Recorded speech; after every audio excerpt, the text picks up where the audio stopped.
What's good, guys? It's your boy TD, and I'm back again with another live, guys. And today's live is going to be on 8 players that I'm fading in the first round.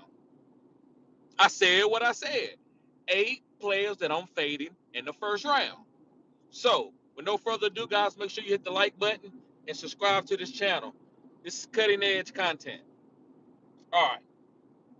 So, the first guy that I'm fading in the first round of my draft that a lot of people are taking is CMC. Now, listen, I'm not saying I'm fading CMC completely, but if I'm going to fade him in the first round, that basically I'm fading him completely because he's not going to fall in the second round unless it's super flex. So I'm not taking any CMC. Now, listen, let me tell you why. CMC is probably a Hall of Famer. CMC is a great player, but when I'm taking the number one pick, I'm doing a take a player that has been. I'm sorry about that, guys. When he's missed the whole season, maybe like what 80% of the season, 2 years in a row. So why not take Justin Jefferson or Jamar Chase or even a Tyreek Hill, a guy that you can count on at the number one pick? That's what I'm doing for my number one overall pick. I'm not taking CMC. If he end up being the number one overall player, that's good. That doesn't hurt you. You don't have to have the number one overall player to win a fantasy football championship. You got to have guys that are booming, 3 or 4 guys that are booming, top 5 guys, top 10 guys. You have to have a number one overall player. You didn't have to have Josh Jacobs last year to win a fantasy football championship. All right, let's move on. The next player that I'm fading in the first round, if the guy falls to me in the second round, I might think about taking him, is A.J. Brown. A.J. Brown. AJ Brown, new brother in town. AJ Brown. Yes, guys, AJ Brown. I love AJ Brown. AJ Brown is one of my favorite players. Let me get a sip of water, guys.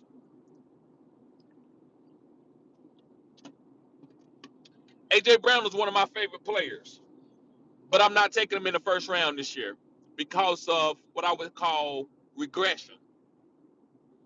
This year, this team is going to be a Devonte Smith team for us getting targets. Devonte Smith is going to lead this team in targets. The reason why Devonte Smith is going to lead this team in targets, he's a younger, healthy guy that's on this rookie contract that we're not really worried about an injury. AJ Brown, we paid a lot of money. We need him for the playoffs, the real playoffs, to win a division against the Cowboys and the Giants. They're not going to overuse AJ Brown in a game where they're not going to use AJ Brown in a game where they up by 2 touchdowns. Would they let Devontae Smith cook? Would they let Quay Watkins cook?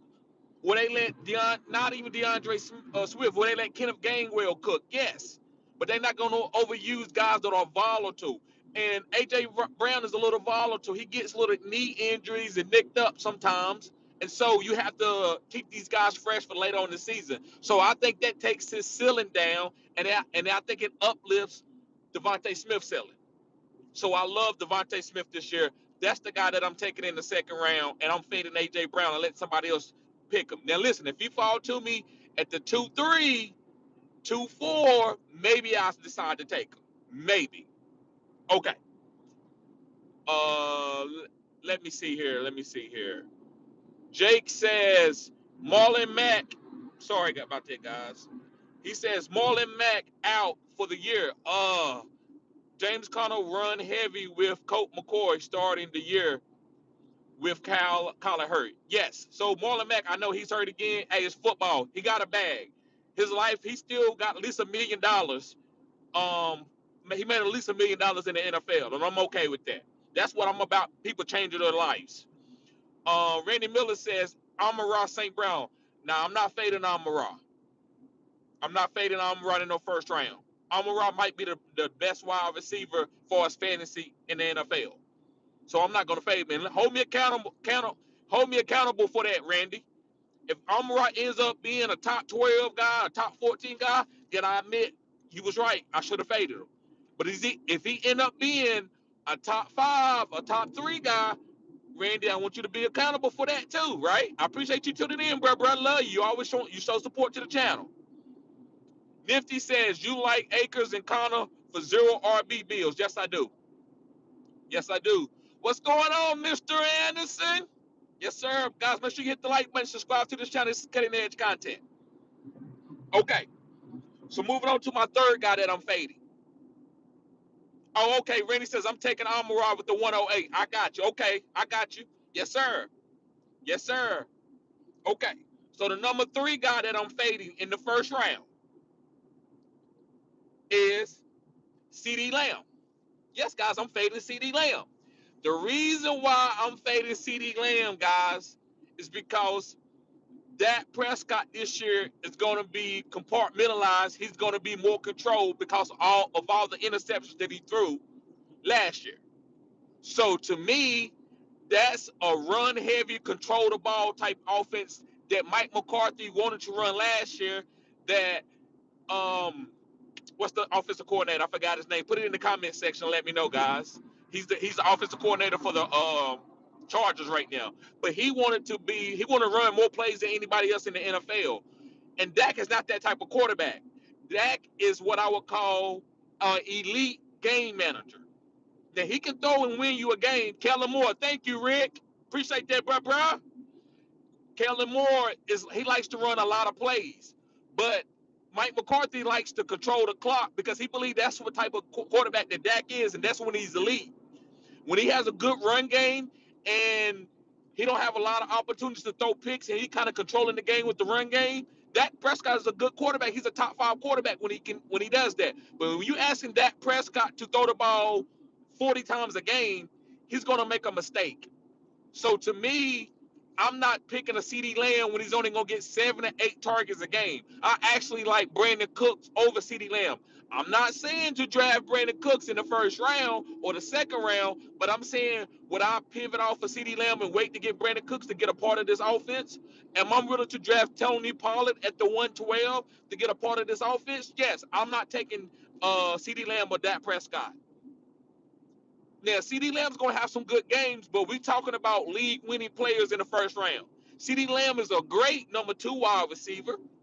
At the second round, he's great at that, but I'm not taking him in the first round because I don't believe that he's going to get enough targets to compete with guys like Amon-Ra St. Brown, Stephon Diggs, Jamar Chase, Cooper Kupp, Justin Jefferson, Tyreek Hill. I don't think he's going to get that type of target. So that's the guys I'm comparing him to his counterparts. Okay. Let's move on, guys, to my 4th guy. Listen, it's gonna get nitty gritty. Some of you it's gonna turn you off a little bit. Make sure you hit the like button, subscribe to this channel. This is cutting edge content. Now, it is what it is. Hold me accountable for this. I won't be mad or anything. Because I want to make myself better, but I also want to give y'all what I think about players and how I assess the game. And the next guy is Austin Ekeler. Yes, Austin Ekeler. Austin Ekeler. If I could get Austin Ekeler in the second round, I would do it. I'm not taking him in the first round.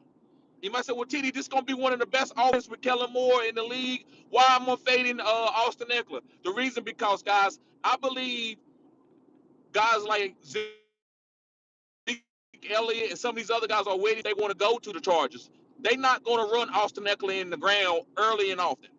If they get up on the team, Austin Ekeler may catch 7 or 8 passes. He may have 16, 17 points, and then they might say, all right, Austin, put you on the bench and let Josh Kelly run the ball, or let Ezekiel Elliott run the ball if he goes there, or whatever running back ends up going there.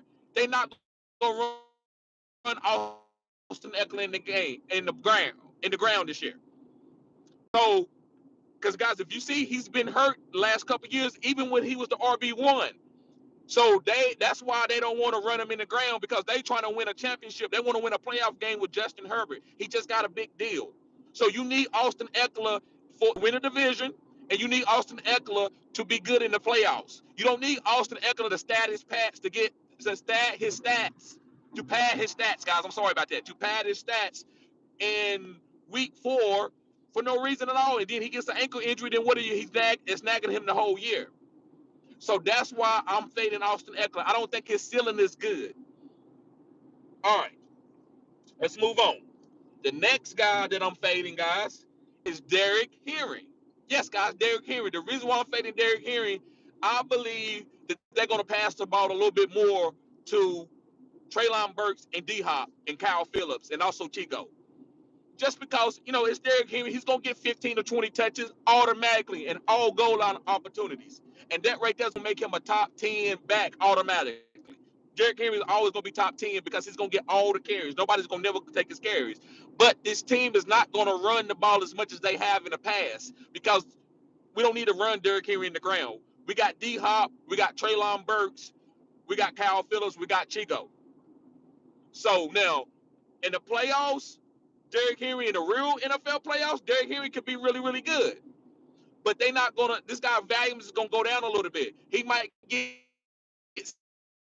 60 or 70 less carries this year. Tajay Spears might come in and get a couple of catches. Derrick Henry might be out on some downs. You're like, what Derrick Henry at?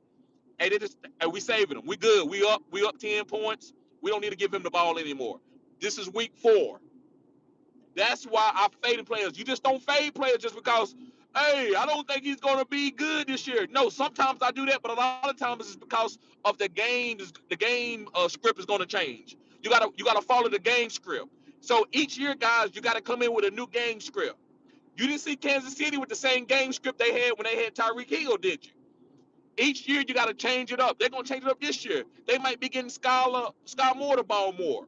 You got to change because if not, the defensive coordinator is gonna go off your tendencies, and tendencies is what you've been doing. And they got analytical breakdowns of what you do in certain parts of the game. So if you always give Derrick Henry the ball on 3rd and 3 or 2nd and 3, then they're gonna be ready for that, and you just running behind a brick wall most of the time.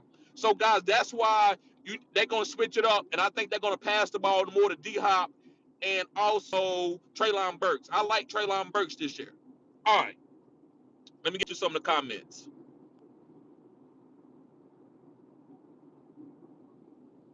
Okay. Yep, Rick said Kellen Moore. And Rex says, I'm not taking Bijan in the first round. Too many amazing receivers like Tyreek Hill to gamble on. Bijan in the first. I'll take him if they fall to the second, though. Okay, I agree, but I slightly disagree with Bijan. Bijan's going to catch a lot of passes, and he's a young stud phenom. He's going to be used like Saquon Barkley was used at his rookie season. So I'm willing to take Bijan because he's a young rookie, but I'm not going to draft Bijan over Tyreek Hill, over Justin Jefferson, or probably even Cooper Kupp if he's healthy. Now, Jamar Chase, because of Joe Burrow, yeah. But if Jamar Chase is healthy, ain't Brown over Bijan. But after that, I'm probably taking Bijan over Travis Kelce. I'm not drafting. I'm probably taking Bijan over Stephon Diggs. That's what I would do. Make sure you hit the like button, guys. Subscribe to the channel. This is cutting edge content. Okay. Rick says, at the price, Cooks is a much better deal than Lamb. I agree. At the price, that's what it's about. It's not about CeeDee Lamb and how good he is. We know CeeDee Lamb can play football, but how many targets he gonna get? Rick says, I agree on the Lamb. And Rick says, Garrett Wilson greater than CeeDee Lamb this year. I agree. I agree with that. And Lindell says, TD, about some feelings. You know it. You know it, Lindell. And Randy says, Amara plays 7 of his 8 games indoors and domes. Yes, yep, that's championship winning football. And Dollar Bill says, I said what I said. Yes, sir. And Mr. Anderson says, how you feel about Amari Cooper this year? I like Amari Cooper, but he's like a third wide receiver. I might miss out on the boom, but there's too many other good wide receivers that's going at his ADP that I'm willing to take over, like Brandon Ayuk, um, let me see, Christian Watson, some of those guys. But I think Amari Cooper is going to be a part of a really good offense, and people are sleeping on him. If you can get Amari Cooper as a flex play, no, I'm not going to the Expo, Farquhar. I'm not going to the Expo. I still got to build my channel up a little bit. I need a little bit more, and I know you can still go there and build that up, but I just need a little bit more push. So I'm just focusing on other shit. Also, I got a regular job too. All right. So let me finish, guys. The next guy, this is, hey, people might disagree with this one too. The next guy that I'm fading is Devonte Adams. Yes, guys, Devonte Adams. And listen, Devonte Adams is a Hall of Famer. And even though I like Tyreek over him, that's a different video. But Devonte Adams is still Devonte Adams. I got Devonte Adams on a couple of fantasy teams. Well, some past fantasy teams that I had. I love Devonte Adams. But I'm not taking no Devonte Adams with no Jimmy Garoppolo when I got other guys like Amon-Ra around that ADP and Garrett Wilson who's going to be hyper targeting and they young. And if they get hurt, I'm okay. I'm like, okay. I mean, I can't predict that. But if Devonte Adams go down, then you're going to have in your mind, well, he's older. Should I have picked him? And you don't want to have any doubts in fantasy. So I'm not picking no Devonte Adams with no Jimmy Garoppolo. And Josh Jacobs holding out. It just it don't make a good cake. You know how you got to take a bunch of stuff to make a cake. If your eggs are rotten and you got some shells in it and you run out of butter, that cake ain't gonna be good. But so for you to still make that cake and that cake tastes bad, that's on you. Because you knew you didn't have the ingredients. All the ingredients wasn't put together right. So that's what I feel about Devonte. Devonte is good. Chocolate cake is good. But if you don't got the eggs and the butter and the flour to make the cake, and some of that stuff is off, the cake ain't gonna taste good. And I'm not going with no Devonte Adams with no Jimmy Garoppolo that doesn't throw deep. That's gonna be a lot of underneath targets. That's gonna be 80 yards with 12 catches. I don't know if that's a big enough ceiling with all the other guys like Jalen Waddle. I'd rather take Jalen Waddle, Christian Watson, a lot of guys around that type of ADP. Stephon Diggs. Okay, so let's move on to my number 7 player, and it's Jonathan Taylor. Now listen, we know what the obvious is with Jonathan Taylor right now. We know that he's got the ankle injury and he's holding out because of money. But I've made a trade, and I told people earlier, because I made a trade, I wanted about this dude had Antonio Gibson and AJ Dillon on their team. And so I traded Jonathan Taylor for those two players. And everybody, they killed me for that. Are you crazy? Why are you doing that? Why are you traded two bench players? Nope, not on my zero RB strategy. On my zero RB strategy, I want a bunch of bodies of running backs that can potentially give me some boom weeks, kind of like what Cam Akers did. And they don't got to be the same situation as Cam Akers. It's just eventually you're going to come into your own. Antonio Gibson eventually can come into his own on this offense and be a top 5, top 10 running back certain weeks. That's all I need because I got top end wide receivers. So I'm not touching no Jonathan Taylor with an ankle injury with a quarterback that's going to snipe rushing touchdowns from him. Anthony Richardson, if he starts, now Jonathan Taylor can have a lot of yards, but that don't mean he's going to have the boom weeks that we drafted Jonathan Taylor for. We're not drafting Jonathan Taylor to be the RB8. We're not drafting Jonathan Taylor to be the RB12. We draft Jonathan Taylor to be the top 3 RBs, and I don't believe he has the ceiling to do that, especially with him not practicing and the ankle injury. And then you know what all the stuff that's going on with him and the owner. So I'm not saying I was on that because I didn't know that was going to happen, but I didn't want to be saying, oh, Jonathan Taylor gonna win a championship, and then when he finishes RB12, then you mad. Why you mad? If you get Dillon and Gibson, if they give you RB12 numbers or RB14 or RB16, and then you got Amon-Ra that gave you wide receiver 2, and then you got Jamar Chase that gave you wide receiver 1, and then you got Christian Watson who gave you wide receiver 7, that RB16 looks good to me. But if you don't get Tyreek Hill or Amon-Ra and you get Jonathan Taylor and he give you RB 13 numbers, you can't make that up. You can't make them points up. That's why running backs, you draft late running backs, because guys, Cam Akers finished as a top 5 running back the last 5 weeks of the season. That's the championship week. That's when you need all you need to do is make it to the top 6 teams in a 12-team league, and then the same guys are not the running backs that you got. All you need is somebody to hit. You ain't gotta have the top end guys because they usually hurt, they nicked up and stuff like that, guys. So guys, make sure you hit the like button, subscribe to the channel. This is cutting edge content. A lot of people are not gonna tell you to fade Jonathan Taylor. I'm fading Jonathan Taylor. I don't care nothing about what's going on with him and the owner.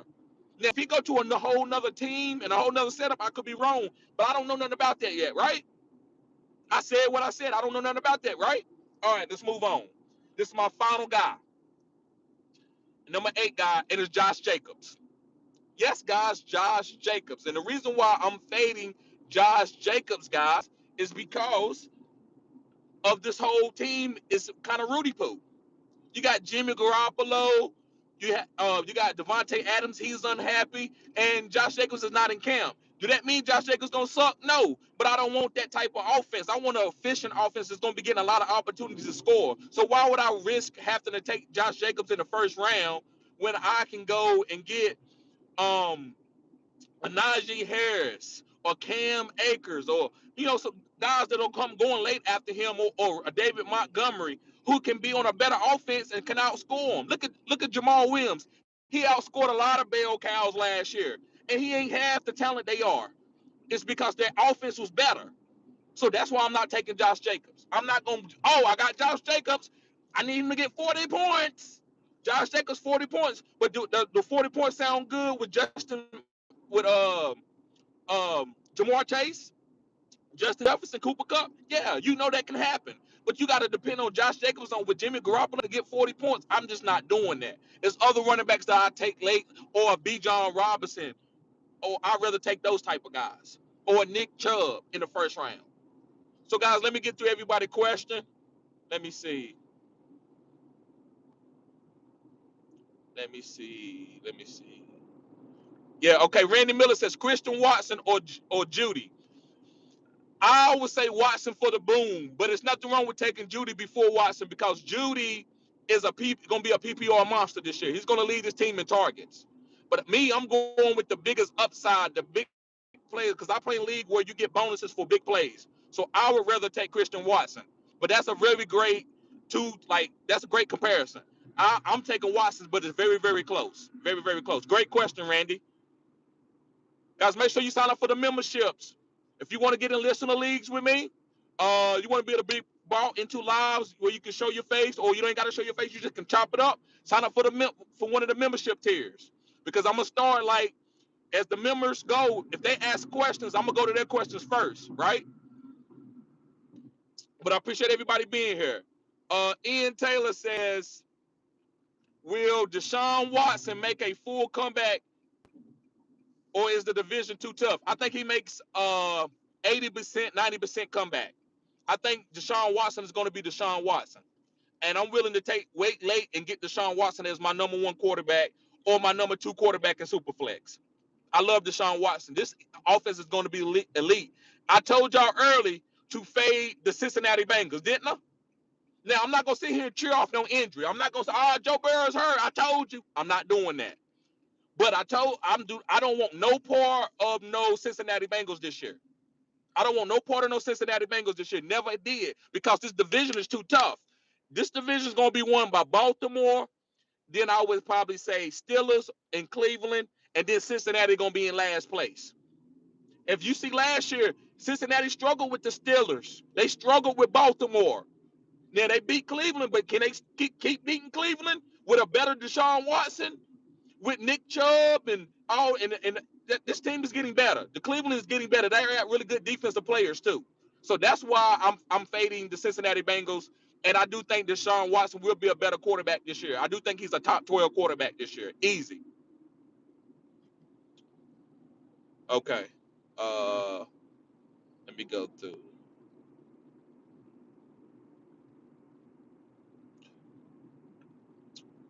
Rex says, I like Dobbs too much to be high on Christian Watson. I got you, bro. I respect that.